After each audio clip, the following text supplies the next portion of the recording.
திருக்குறள் அதிகாரம் 3 நீத்தார் பெருமை. குறள் 7.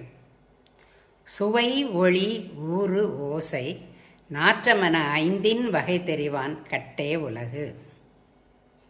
சுவை ஒளி ஊறு ஓசை நாற்றம் என்று சொல்லப்படும் ஐந்தின் வகைகளையும் ஆராய்ந்து அறிய வல்லவனுடைய அறிவில் உள்ளது உலகம்.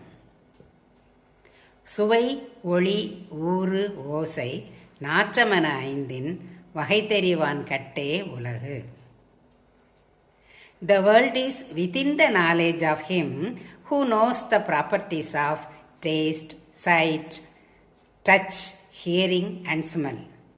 சுவை ஒளி ஊறு ஓசை நாற்றமென ஐந்தின் வகை தெரிவான் கட்டே உலகு. நன்றி.